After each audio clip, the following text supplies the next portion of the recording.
ꯃꯇꯝꯗꯤ ꯑꯁꯨꯝꯅ ꯍꯧꯈꯤ ꯌꯥꯎꯁꯪꯒꯤ ꯃꯉꯥꯅꯤ ꯆꯟꯕ ꯑꯔꯣꯏꯕ ꯅꯨꯃꯤꯠꯅꯤ ꯑꯉꯥꯟꯕ ꯈꯣꯏ ꯀꯣꯏꯕ ꯆꯠꯂꯝꯃꯤ ꯄ꯭ꯔꯀꯥꯁꯀꯤ ꯏꯔꯥꯡꯗ ꯂꯤꯂꯤ ꯍꯣꯏꯔꯣꯝꯗ ꯂꯥꯛꯂꯝꯃꯤ ꯒꯥꯔꯤ ꯃꯆꯥ ꯑꯃꯗ ꯃꯣꯏ ꯑꯅꯤ ꯇꯣꯡꯗꯨꯅ ꯆꯠꯂꯤ ꯒꯥꯔꯤ ꯊꯧꯅ ꯋꯥꯔꯤ ꯇꯧꯔꯝꯃꯤ ꯄꯥꯏꯈꯣꯝꯕꯅ ꯑꯩꯈꯣꯏꯅ ꯁ꯭ꯋꯥꯏꯗꯒꯤ ꯍꯦꯟꯗ꯭ꯔꯕꯅꯤꯅꯦ ꯀꯛꯆꯤꯡꯗꯒꯗꯤ ꯅꯩꯔꯝꯗꯣꯏꯅꯤ ꯗꯦꯕꯆꯥꯟꯅ ꯂꯝꯕꯤ ꯊꯧꯔꯤ ꯊꯠꯄ ꯂꯩꯔꯥꯡ ꯃꯌꯥꯝꯗꯣ ꯕꯤꯀꯤꯅ ꯁꯤꯅ ꯐꯔꯕꯅꯦ ꯁꯦꯟꯗꯥꯁꯤꯡꯁꯤꯒ ꯕꯤꯀꯤꯅ ꯃꯅꯤꯡꯗ ꯇꯣꯡꯂꯤꯕ ꯑꯉꯥꯟꯕꯗ ꯍꯥꯏꯔꯛꯏ ꯑꯉꯥꯟ ꯍꯦꯂꯦꯅꯥ ꯍꯣꯏꯔꯣꯝꯗ ꯆꯠꯂꯨꯁꯦ ꯍꯥꯏꯔꯣ ꯆꯠꯂꯨꯁꯦ ꯂꯥꯛꯑꯣ ꯑꯗꯨꯝ ꯍꯥꯏ ꯂꯩꯔꯦ ꯉꯥꯏꯍꯥꯛ ꯁꯨꯝ ꯆꯠꯂꯨꯁꯦ ꯃꯣꯏ ꯇꯔꯨꯛꯇꯨ ꯋꯥꯡꯈꯩ ꯄꯨꯖꯥ ꯂꯝꯄꯥꯛꯀꯤ ꯂꯩꯔꯛꯇꯒꯤ ꯊꯧꯗꯣꯔꯛꯂꯒ ꯌꯣꯡꯂꯥꯟ ꯂꯩꯔꯛꯇ ꯍꯥꯏꯖꯤꯜꯂꯛꯏ ꯃꯦꯟ ꯔꯣꯗꯇꯒꯤ ꯂꯩꯔꯛ ꯃꯆꯤꯟꯒꯗꯨ ꯄꯥꯈꯪ ꯂꯩꯁꯥꯕꯤ ꯑꯉꯥꯡ ꯏꯟꯈꯠꯂꯛꯄ ꯃꯌꯥꯝꯅ ꯏꯁꯤꯡ ꯍꯩꯅꯕꯋꯣ ꯑꯕꯦꯔ ꯇꯩꯅꯕꯋꯣ ꯇꯧꯔꯝꯃꯤ ꯑꯉꯥꯟꯕ ꯈꯣꯏ ꯂꯩꯔꯛꯇ ꯊꯧꯖꯤꯜꯂꯛꯂꯦ ꯂꯩꯔꯛꯇ ꯊꯧꯖꯤꯜꯂꯛꯄꯗ ꯃꯤ ꯈꯔ ꯂꯩꯁꯥꯕꯤ ꯃꯆꯥꯁꯤꯡ ꯑꯉꯥꯟꯕ ꯎꯕꯗ ꯅꯣꯛꯃꯤ ꯃꯈꯣꯏ ꯃꯁꯦꯟ ꯑꯣꯟꯁꯤꯟꯅꯗꯨꯅ ꯆꯤꯔꯣꯜꯒ ꯇꯧꯅꯩ ꯕꯤꯀꯤꯅ ꯐꯤꯂꯝ ꯀꯨꯝꯃꯨꯕꯒꯤ ꯄꯣꯄꯨꯂꯔꯗꯤ ꯍꯧꯔꯦꯅꯦꯁꯦ ꯁꯔꯤꯞꯅ ꯚꯥꯏꯔꯦꯜꯒꯤ ꯏꯐꯦꯛꯁꯤꯗꯤ ꯕꯦꯔꯥꯅꯤꯍꯦ ꯁꯦꯂꯦꯕ꯭ꯔꯤꯇꯤ ꯑꯣꯜꯂꯦ ꯗꯦꯕꯆꯥꯟꯅ ꯑꯩꯈꯣꯏꯅ ꯁꯦꯂꯦꯕ꯭ꯔꯤꯇꯤꯒꯤ ꯃꯦꯅꯦꯖꯔꯒ ꯀ꯭ꯔꯤꯎꯒꯤ ꯇꯥꯏꯞꯇꯨꯅꯤꯅꯦ ꯃꯣꯏ ꯑꯍꯨꯝ ꯑꯗꯨ ꯒꯥꯔꯤ ꯊꯧꯅ ꯐꯖꯅ ꯈꯥꯏ ꯒꯥꯔꯤꯁꯤꯡ ꯑꯗꯨ ꯇꯞꯂꯤ ꯊꯧꯏ ꯕꯤꯀꯤꯅ ꯀꯌꯥꯝ ꯋꯥꯠꯂꯤꯒꯦ ꯂꯩꯔꯛ ꯂꯣꯏꯔꯛꯇꯣꯏꯁꯦ ꯄ꯭ꯔꯀꯥꯁꯅ ꯑꯩ ꯕ꯭ꯔꯣꯟꯁꯟꯗ ꯀꯣꯜ ꯇꯧꯒꯦ ꯍꯥꯏꯔꯒ ꯐꯣꯟꯗꯨ ꯃꯅꯥꯗ ꯍꯦꯛ ꯅꯞꯂꯒ ꯂꯤꯂꯤꯒꯤ ꯃꯃꯥꯟꯅꯕꯤ ꯈꯔ ꯂꯝꯕꯤꯒꯤ ꯃꯇꯥꯏꯗ ꯂꯩꯔꯤꯕꯗꯨ ꯎꯔꯛꯏ ꯄ꯭ꯔꯀꯥꯁꯅ ꯑꯁꯤ ꯂꯩꯔꯦ ꯍꯥꯏꯅ ꯈꯪꯂꯥꯎ ꯂꯥꯎꯏ ꯀꯣꯜꯗꯨꯁꯨ ꯃꯨꯊꯠꯂꯤ ꯃꯌꯥꯝꯗꯣ ꯈꯪꯕꯣꯏ ꯀꯩꯕꯣꯏ ꯒꯥꯔꯤ ꯑꯗꯨ ꯈꯥꯝꯃꯤ ꯗꯦꯕꯆꯥꯟꯅ ꯀꯥꯏꯗꯅꯣ ꯑꯁꯤ ꯗꯨꯀꯥꯟꯒꯤ ꯅꯥꯀꯟꯗ ꯂꯦꯞꯄꯤꯁꯤꯗꯤ ꯃꯣꯏ ꯄꯨꯂꯞ ꯌꯦꯡꯂꯛꯏ ꯂꯤꯂꯤꯅ ꯃꯃꯥꯟꯅꯕꯤ ꯈꯔꯒ ꯂꯦꯞꯇꯨꯅ ꯂꯝꯕꯤꯗ ꯏꯔꯥꯡ ꯌꯦꯡꯗꯨꯅ ꯂꯩꯔꯤꯕꯗꯨ ꯎꯔꯦ ꯑꯍꯟ ꯈꯔꯁꯨ ꯌꯥꯎꯔꯤ ꯕꯤꯀꯤꯅ ꯃꯃꯥꯔ ꯏꯃꯨꯡꯒꯤ ꯃꯤꯔ ꯈꯪꯗꯦ ꯑꯍꯟ ꯈꯔ ꯌꯥꯎꯏꯅꯦ ꯄ꯭ꯔꯀꯥꯁꯅ ꯌꯥꯎꯔꯁꯨ ꯐꯣꯟ ꯅꯝꯕꯔꯗꯤ ꯂꯧꯗ ꯌꯥꯗꯦ ꯆꯥꯟꯁ ꯉꯥꯏꯁꯦꯕ ꯄꯥꯏꯈꯣꯝꯕꯅ ꯅꯨꯄꯥ ꯐꯖꯅ ꯊꯣꯛꯏꯍꯦ ꯂꯤꯂꯤꯁꯨ ꯅꯨꯄꯥ ꯈꯔ ꯂꯥꯞꯇꯛꯅ ꯒꯥꯔꯤ ꯈꯥꯝꯂꯒ ꯃꯣꯏꯅ ꯂꯦꯞꯄꯤꯕ ꯑꯗꯣꯝꯗ ꯌꯦꯡꯗꯨꯅ ꯂꯩꯔꯤꯕꯗꯨ ꯎꯔꯝꯃꯤ ꯂꯤꯂꯤꯅ ꯈꯜꯂꯤ ꯑꯁꯤ ꯅꯨꯄꯥꯁꯤꯡꯁꯤꯕꯨ ꯃꯦꯠꯁꯀꯤ ꯇ꯭ꯌꯨꯁꯟꯗ ꯌꯥꯎꯕꯗꯣ ꯃꯥꯜꯂꯤꯗ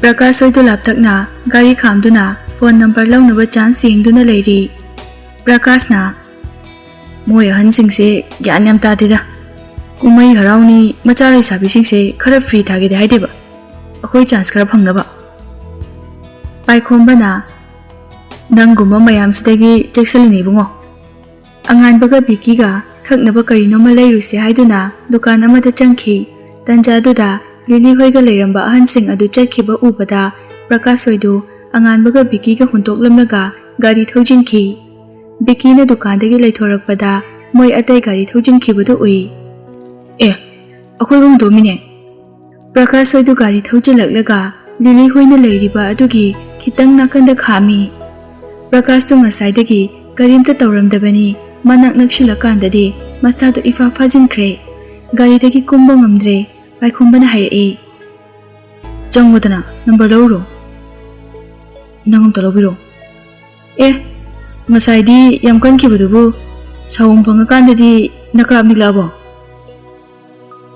ꯂꯤꯂꯤꯁꯨ ꯄ꯭ꯔꯀꯥꯁ ꯍꯣꯏꯅ ꯇꯧꯔꯤꯕꯗꯨ ꯎꯁꯟꯅꯗꯕ ꯁꯥꯔꯒ ꯃꯁꯝ ꯈꯔ ꯁꯦꯝ ꯇꯧꯗꯨꯅ ꯑꯆꯥꯄꯣꯠ ꯆꯥꯗꯨꯅ ꯂꯩꯔꯤ ꯄ꯭ꯔꯀꯥꯁꯅ ꯑꯝꯇ ꯆꯪꯉꯒ ꯐꯖꯅ ꯍꯥꯏꯔꯒ ꯅꯝꯕꯔ ꯂꯧꯕꯤꯔꯛꯑꯣꯕ ꯁꯛ ꯑꯗꯨꯝ ꯎꯅꯈꯤꯕꯅꯤꯅ ꯄꯤꯔꯛꯀꯅꯤꯕ ꯑꯩ ꯀꯥꯏꯗꯧꯕꯅꯦꯕ ꯀꯩꯗꯧꯔꯒꯦ ꯅꯣꯏꯕꯣ ꯗꯦꯕꯆꯥꯟꯅ ꯁꯛ ꯎꯅꯈꯤꯕꯅꯤꯅ ꯀꯥꯏ ꯅꯪꯉꯣꯟꯗ ꯅꯞꯇꯧꯕ ꯈꯨꯄꯥꯛꯇꯣ ꯑꯩꯈꯣꯏꯗ ꯅꯐꯟꯒꯦ ꯍꯥꯏꯔꯣ ꯅꯁꯥ ꯆꯪ ꯁꯔꯤꯞꯅ ꯉꯁꯥꯏꯗꯤ ꯌꯥꯝ ꯅꯩꯕ ꯁꯥꯗꯥꯏꯅꯦ ꯃꯅꯥꯛ ꯌꯧꯁꯤꯜꯂꯀꯥꯟꯗꯗꯤ ꯈꯨꯏꯗꯕꯤꯅꯦꯕ ꯂꯥꯛꯑꯣ ꯑꯩ ꯇꯨꯃꯤꯟꯅꯔꯣ ꯍꯥꯏꯔꯒ ꯁꯔꯤꯞꯅ ꯃꯥꯡ ꯊꯥꯔꯒ ꯆꯠꯈꯤ ꯄ꯭ꯔꯀꯥꯁꯁꯨ ꯒꯥꯔꯤꯗꯒꯤ ꯇꯞꯂꯤ ꯀꯨꯝꯕꯣꯏ ꯀꯨꯝꯗꯕꯣꯏ ꯇꯧꯏ ꯄꯥꯏꯈꯣꯝꯕꯅ ꯆꯠꯂꯣꯅꯦ ꯄ꯭ꯔꯀꯥꯁ ꯁꯔꯤꯞꯀꯤ ꯃꯇꯨꯡ ꯏꯟꯅꯈꯤ ꯑꯉꯥꯟꯕꯒ ꯕꯤꯀꯤꯒꯁꯨ ꯂꯥꯛꯏ ꯑꯉꯥꯟꯕꯅ ꯑꯩꯈꯣꯏꯒ ꯍꯨꯟꯗꯣꯛꯑꯝꯃꯦ ꯕꯤꯀꯤꯅ ꯅꯝꯕꯔ ꯂꯧꯕ ꯆꯪꯈ꯭ꯔꯕꯣ ꯗꯦꯕꯆꯥꯟꯅ ꯉꯁꯥꯏ ꯌꯥꯝ ꯐꯥꯎꯔꯝꯕꯁꯦ ꯁꯤ ꯌꯧꯔꯀꯥꯟꯗꯗꯤ ꯃꯀꯥꯞꯅꯤꯕ ꯁꯔꯤꯞꯀ ꯆꯪꯈ꯭ꯔꯕꯅꯦ ꯕꯤꯀꯤꯅ ꯑꯦꯄꯤꯗꯨ ꯄꯥꯏꯈꯣꯝꯕꯒ ꯗꯦꯕꯆꯥꯟꯒꯗ ꯄꯤꯔꯒ ꯄ꯭ꯔꯀꯥꯁꯅ ꯆꯪꯈꯤꯕꯗꯨ ꯌꯦꯡꯉꯤ ꯉꯥꯏꯍꯥꯛ ꯂꯩꯔꯒ ꯄ꯭ꯔꯀꯥꯁꯀ ꯁꯔꯤꯞꯀ ꯍꯔꯥꯎꯅ ꯅꯣꯛꯂꯒ ꯊꯣꯔꯛꯏ Vicky-na ani se harauna tholida. Debchan-na kunok se thini ngangpagi ikai khangdabagi kunok wankreda. Prakash Vicky khoigi manakta yauraklaga noklaga hairai. Madi hanadai aingoda ki lermine. Debchan-na Khaigena number pair poiramdana ba yam thomaliko. Sarip-na pining-dabaga sai. Ma mathandaga changamadi ba oiroi. Aigi khwaiduna sune. Kok yam sanaba nupidi maliko. Nang cheksina loino. Haina Prakash ta amuk hai. Vicky-na adudi hoji kwa kaithela chalase hairo. Anganbana horen nungin chase. Hujikti khara koirugise. Paikhombana adudi sangaithelda isai yungsiro.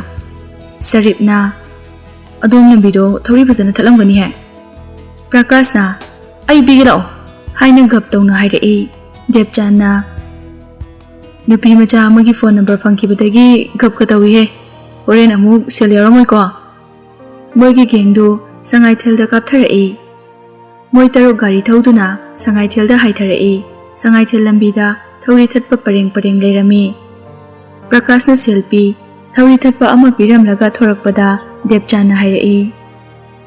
Ngasai ai bigena wajau tawkibado mathang pirone ko. Prakash-na nu sugar puthuro he sidi birani. Sangaithel lamigi fit khara kanaraga thatpa khuthat aduda Prakash wajau tawruba adu kutke tawi.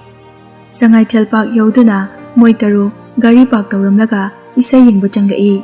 Ticket kakfamda thetpa ticket rate ubada paikhombana hairai. Ticket price idi chahum hairine sunaribo. Debchan-na as akhoidi free malore halasiro. Vicky-na ngai ko he kya yaunarige. Moi matha sanare isai adu yengbu suyada mi su krik ineri. Tanja aduda nupa amana Vicky-da kaurai. Vicky-na mamai onthoraklaga makot thangkalaga. Bro. Nupa aduna organizer ge ID card ama yalaga changsilaga hanglai. Ne ticket ka abo. Vicky-na makok kholaga. Aduda ne bro akoina matha salermise. Akoi khajinabada chatret mukti sure. Nupa adu nuklaga la ai silagi tunginaro. Hairaga chatki moi taruktu nupa adugi matung inaki. Nupa aduna ticket counter da changkhraga ticket khara puthoraklaga Vicky khoide pi. Vicky-na paisa pige tawbada nupa aduna hairai. Yare aina treat tawrabane chango yam nungai jari bro akoi matha sutta sar leramine. Hairaga ticket adu lauraga changki. Lampak to mina pik thali. Chungbaga laubaga anganba khoiso mayam marakta khai tuna changlai. Chan ningthaugi performance piri. Anganba khoidu mamang oirapna lepi. Vicky-na si sidi aigi favorite nine. Ngasidi daw se phajana yai. Ticket su free da phangi. Moi taruk adu yengna duna noknai paikhombana si loiraga rhythm so Manipur lebane. Debchan-na pharine adudi adu group tu su mai tabane. Moi taruk to tan aduda masaga nomlaga thadana makut ka haidana tawri. Vicky-na yengthoklubada Helena du mamanabi kharaga nupa aniga leplaga mayam marakta isai yengbudu urami. Vicky-na anganbada masa nomlaga asi lepise Helena ne. Fruit black lipa cap black upase. Hairaga tai anganbana munna yengi. Vicky-na nupa ni su yaurine. Moi atai su ure Helena hoi leibadu Debchan-na Helena nine. Helena-na sum onthorakpada anganba leibadu ure. Cap to haifet haigatlaga nokfet tawrai. Helena mamanabi anida asida chatlusi hairaga nupa aniduda ngaihak leiramu friend khara unaruge hairamlaga anganba khoigi manakta lai.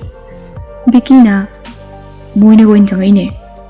Helena mamanabi aniga anganba khoigi nakta changlaklaga lepi. Second khara haifam khangnadana lepnai. Anganba su Helena da haifet amuk yeng mideng pham ngawi. Helena su chap manai. Mamanabi anidudi anganba da falap yengi. Helena-na magi cap to lauthoklaga masang semaga hairai. Ai Helena ne. Anganbana o ꯑꯩꯗꯤ ꯁꯛꯍꯥꯟꯅ ꯈꯪꯗꯤꯌꯦ ꯕꯤꯀꯤ ꯍꯣꯏ ꯍꯦꯂꯦꯅꯥ ꯍꯣꯏꯗ ꯌꯦꯡꯂꯒ ꯇꯨꯃꯤꯟꯅ ꯂꯦꯞꯇꯨꯅ ꯂꯩ ꯀꯌꯥꯝ ꯀꯨꯏꯔꯒꯦ ꯂꯥꯛꯄ ꯌꯧꯔꯛꯇ ꯉꯥꯏꯔꯤ ꯅꯪꯗꯤ ꯉꯥ ꯑꯣꯏꯔꯦ ꯅꯣꯏ ꯑꯍꯨꯝꯈꯛ ꯂꯥꯛꯄ꯭ꯔꯥ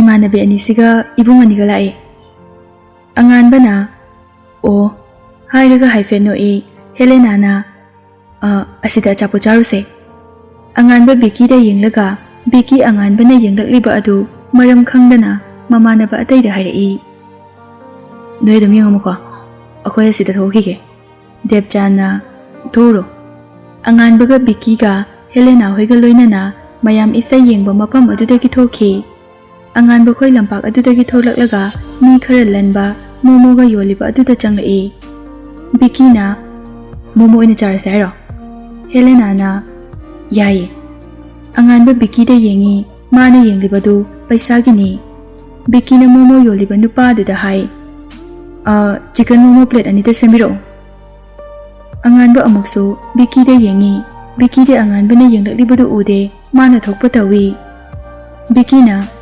phamse moi pulap umbrella khalaga phampham thamliba aduda fammi biki na akhoi ming khangna se aigine biki magi budi khange ado friend ani gidi helena haifet noklaga haire magina anisa aduga magina tano mana khari kaigan bane tanaw na helena da khuning na haifet theli biki na tanaw da noklaga haire ming yam phaje sakayam chane tanaw do kitang noklaga lukthaki helena hoidu no ngasai dagi biki na tawribadu karino haiba angan ba bab tarai helena gi mama nabi tanaw da target tobu oirami angan bana aigina angan ba anisa na songi de khangida hairaga angan bada momo nokshili angan bana mathanda khali viral dagi khangi chala ikai baga phaujai helena na ado ai khangami se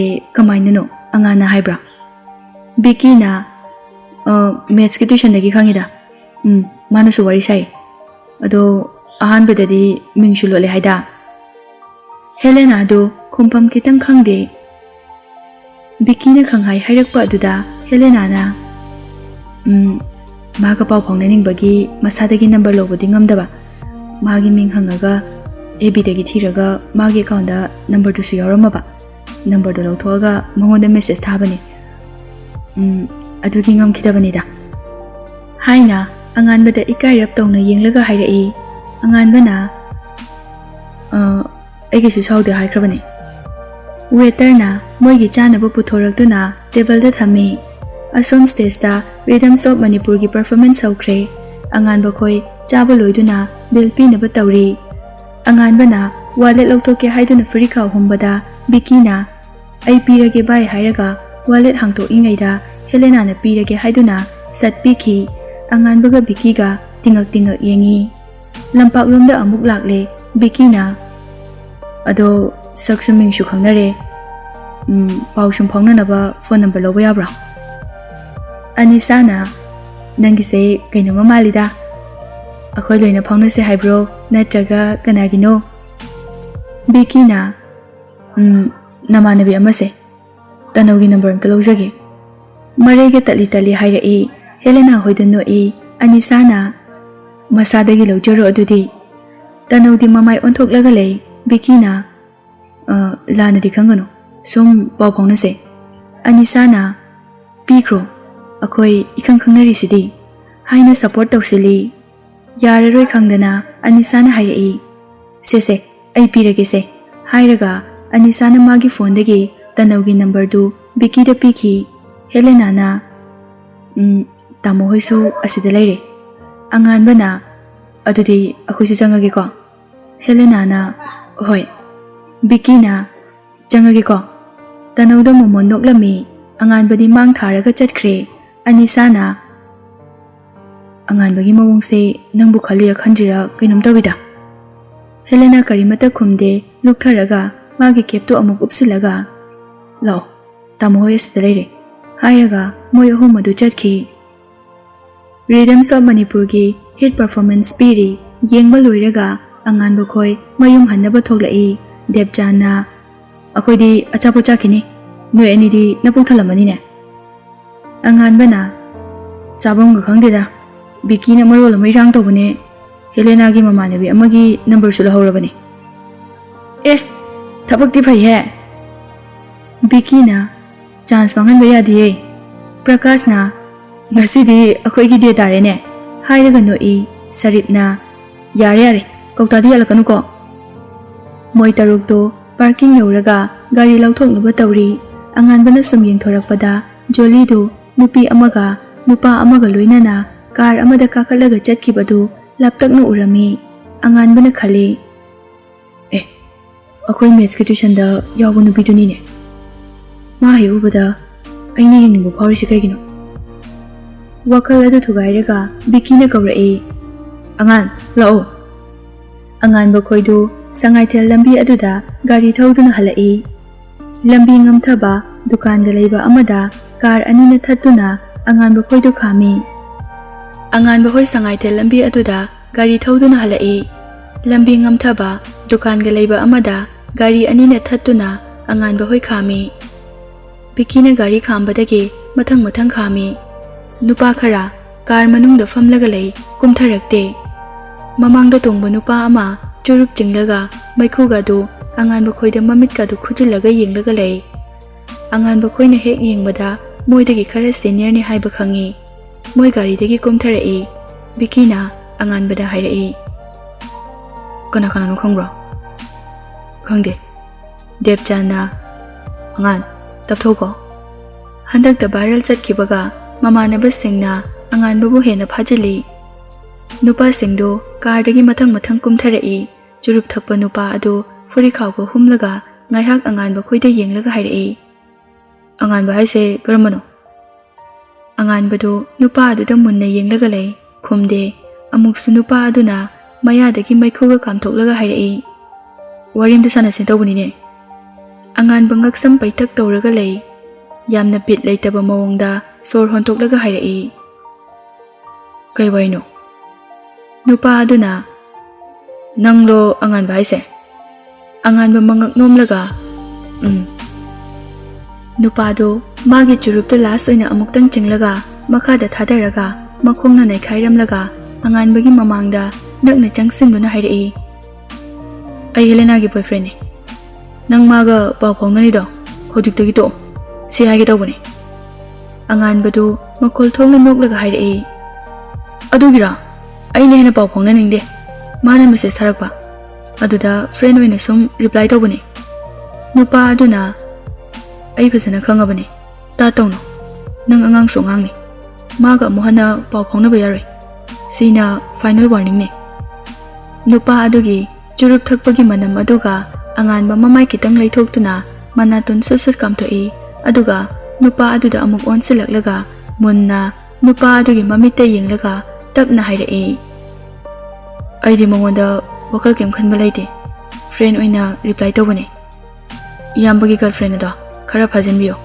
chaluki ge ko yamba hairaga mamai onthoklaga chatki aduga moigi gari da tongkhatki hek tawbaga nupa aduna hairei makhatana pawbongnaramadi ababoroi ko wahaidu tabada anganba masado khanglep lepi aduga bisum suklaga mamai onthoklaga nupa aduda munna thauna mamit yanglai nupado anganbagi khoyeng aduda masado kainoma phauduna mamit lauthoi bikina manaruno lo haiduna mamanaba singna anganbabu gari ka handuna chatkhre nupa aduna anganba khoi chakibadu yengaga mamanaba amada hai asi angang si kainom tawi maro sule lambi da depchana hairei adu nupido akhoina hairabaduni saripna anganbada hairei mana message tarasu halurano call tarasu pairano ngan khana chaina bisu phajade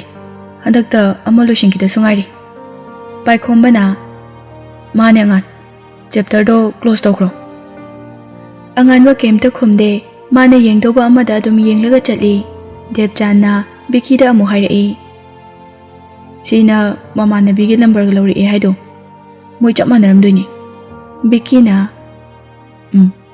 aishu khalabani ado yengage Yeng yeng, kauta yan budi soidre. Nungdangdani, anganba magi NDA gi larik tu sumphaktuna yengduna leiringai Helena call tawrai. Anganba paide, ring chalhalaga adum thami. Call fana yamna tawbada, pairaktaba aduda message amuk tharai. Nang aingwanda yam warawramani khange. Maga aiga matam khara khangnarame. Adubu hojikti pawsu phawnadre.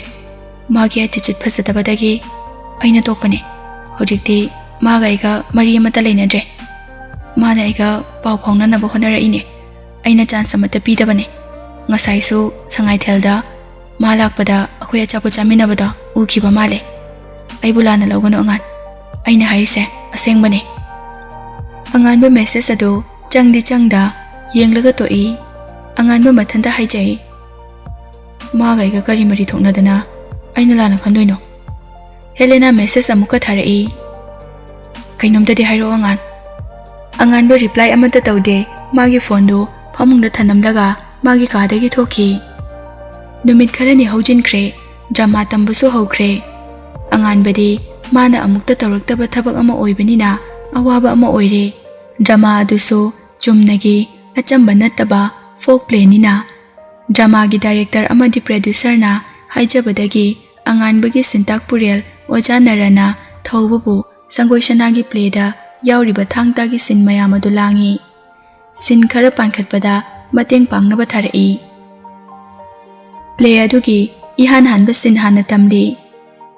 Thaubana takpa sangoishana ga marup singana khausaba auraibagi matang adu anganba khoina thoidokna kuina changde tambada. Imphal Turel wangmadagi Brahmapur macha singa sangoishana hoi high school macha singa launabagi matang asi tambada anganba laina laure du tawre. Director na phajana sandokna taktuna anganba khoi takli. Khara makai hairakle nongmagi loishinduna mayam chatnaba tawnari.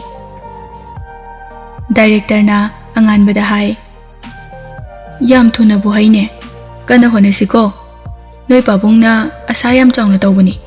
Noi idawna iramba drama ni. Amuktang di award lawsiko. Hoy kaka, aisu kana honajage. Director aduna thawbada amu hairai. Inaw lakbiba yam nungaijare. Thawbana aidi ojagi pakhol lakjabane. Inaw gi mateng pangnaba. Angamba pangjage. Pare pare. Adudi hayeng amuk thengnarasiko. Hairaga anganbaga thawbagasu holdagi thorakle. Thawbana sidaidi dramatis amu oiranine. Si khaktani da yamba. Aigi dawna iramba drama oibagi kuinasu competition phaw yawba ngamdana leibaduda amuktangdi yawhangi dawbane. Adugi confidence tune. Vicky do tanawga wari sanari. Vicky na kadamino chakcharba. Sumnerambane. Chare. Handak ten thaba natro. Nangkai hangba kaurure. Aidi 11 ne. O aidi 10 malure. Nga ira. Sina paida. Kaigi pariba. Nupina haladi pesa pai haidudi. Tanaw no I. As wakal kadi. Tanaw no makatare I. Helena do. Anganba na kem haraktabagi yam nungaitravane. Vicky na Helena do character ama ising singde aduine. Nupado Helena ga budi hana khangnarambane. Hojikti mari amta leinadrabane. Nupado mamit yam yambane. Adugi Helena na lapthokibane. Helena su kharadi langba pame. Adubu madi katukarandi tawdabane. Anganbada mana yamna khanjabane. Vicky na khangdreda anganbagi mawongsiga sigumbase mangoda kyasu changde magi mathauda mapukning changlagale aisu kharadi dum haibane tanawna amuktangdi wari sanahanbana phabane tanja yengaga haige anganba magi kada mapabunga wari sanarame achawna nangi coaching do hangchitagi horani nungdin pung amadagina ahum phawni Fisu tangkai thiramabani. Tangkai amana amu tha tangkai chalakpada thirage hairamlabani. Hoi pabo. Pare pare. Hairaga achawa du thoki. Anganbagi mapabung achaudo magi NGO gi paisa lakpa khara nemlakpadagi imunggi problem khara haurabani. Achaudo mangolda tholai mama lata su leirami. Achaugi maithongdu kokara sabagi mawung tawi adubu macha singi mamangdadi utte. Sofa da famthai aduga mama lata da hairai. Sel se wala kadori. Akoina project aruba pairubadagi center na fundang khai mo kakhibaga mama lata na adugi Delhi chakani haibadudi chalaroidabro. Achau sor sangna hontoklaga hojiki oinadi chalasu kanaroi. Mamangi chayolda che thakibadusu reject tawraidune. Hayeng adugi meeting lay. Achau na makha tarai. Masina pharak taradi mathang soiraktoini. Icha anisu semba loidribanina. Yazani se yam hena su khanjin biruno. Mama latana makha tana maithong harauna amu hairai. Ibemado yauri hairambani ne. O moi program na hayeng oidoira ngasi potharaga. Hayeng ga hangchikani haibani. Horen su full rehearsal tawni. Wadana mu fazana potharage de haide. Sidaishu fazana rehearsal tawkhrabadubo. Angan basu tholagraga hanglai. Ma iche yauri haibra. Yauri hairakhlambani. Ya changlakpada phone tawrambani.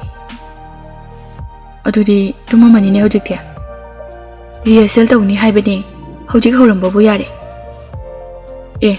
Potharasu yarabadubu moishu. Sidaishu fazana rehearsal tawrini. Angan bana makha tana hairai. Adudi horen khara thengna message oina tharage. Akhoi chegi chaba khupetuga namusu Russia da chalaga halaklaga dysentery tawe. Nganglaga imungda changkhi. Mapabunga mamaga du noklaga lehawi. Angan ba magi phone da pung yengi. Tare makhai tare. Akhoi chedubu rehearsal loiraga tumamadra. Moina pung ama makhai mukti India dagi henbane. Hairaga macheda message ama thai. Rehearsal loiraboche tumabro. Victoria so mopagi message adu reply tawrai. Rehearsal loiraga dinner chada ngairiye. Akhoi room da changlai. Kai mathel tawrage. As kai no gyan ga tadeda. Chak su yawi noodle su yawi. Nangdi charabo. Chari che. Adu che. Nangi chaba pepudo tawnuko. Namukshu halaga dysentery tawbudo. Handakti tawraroi bungo. Octopus pirasu adum chawko. Natradi energy watkani ba. Yare tumonang. Aisu room yore. Tumnaba poche loisan kike. Angan ba nokpagi emoji ama haplaga. Pagi tawbunida. Good night, my sweet sister. Hayeng best performance bitharamuko.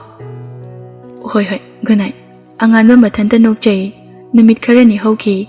Angan ba India ki coaching chatpasu haure. Halaklaga drama tamba. Ayuktana sanaba adum chatli. Matam sanglaktabana mamanaba singgasu pau phaunaba natana kaya pundre. Sunday dani angan ba coaching ga sanabagadi sutini. Aduna Biki Depchan moi ahum koiba chatlami. Jingnung kokta lai. Moi ahum ado makhada gari khamlamlaga jing mathakta kakhalai. Sum kakhalakpada nupa amaga nupi amaga uga hoba mafam aduwaida marai yetna duna leibadu urai. Makhoi ahum su sum karai. Biki na asidi Helena nini.